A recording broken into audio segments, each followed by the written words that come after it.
একটা রাস্তার ফকির নাকি রেস্টুরেন্ট দেখাশোনা করবে, হাস্যকর। এই রেস্টুরেন্টের দাম জানেন? ফকির নেই, তুই কি মূর্খ নাকি? দলিলে সবকিছু স্পষ্টভাবে লেখা আছে, তোর স্থাবর অস্থাবর সব সম্পত্তির মালিক আমি, এমনকি এই রেস্টুরেন্টটাও। আপনারা আপনারা মানে এটা কেমন ধরনের বিয়ে? তুমি তোমার মালিককে চিনতে পারছো না? How much of this restaurant I want to buy?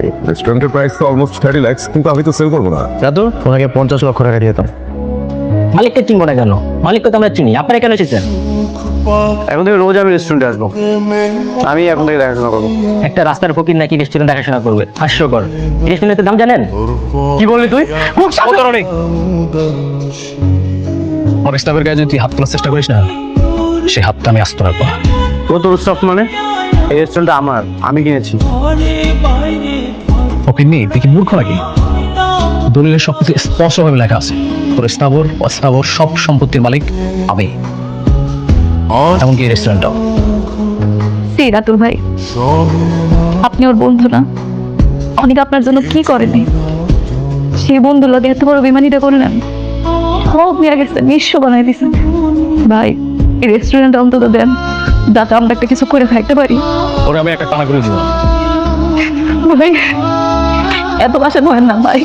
আমার স্বামীর সাথে এত বড় অন্যায় করে না আপনি, এত পাশানো হয় না ভাই। রেস্টুরেন্ট অন্তত ফিরে দেন আপনি। এগুলো কি করতেছো? পা কেন ধরতেছো? লাগবে না আমার রেস্টুরেন্ট, চলো। কিন্তু ভালোই বিজনেস রে, নিজে না পেরে তোর বউরে লাগাই দিছিস কাগতি মিনতি করতে। না শোন, একটা কাজ কর, তোর স্বামী স্ত্রী বাইরে গিয়ে রাজমিস্ত্রি কাজ কর। আর যদি সেটা না পারিস, তাহলে তোর বউরে দিয়ে অন্য কোনো একটা ধান্দা করতে পারিস। রাতুল, আরেকটা বাজে কথা বলে তোর জিব্বা আমি কেটেছি। তোমরা দাঁড়াই কি দেখছো? তোর এত বড় সাহস, তুই আমার মেয়েকে কিছু বলিস? এই ফকিন্নি দুইটাকে ঘাত ধাক্কা দিয়ে এখান থেকে বের করে দাও। সব হিসাব তোলার সুদে আসলে একদিন ফেরত পাবি। চিন্তা করো না, আজকে যা হয়েছে ভুলে যাও। দেখো আল্লাহ একটা ব্যবস্থা করে দিবে। ভুলে গেলে আমি সামনে আগাতে পারবো না। সবকিছু মনে রেখেই নিজেকে তৈরি করতে হবে আর উচিত জবাব দিতে হবে।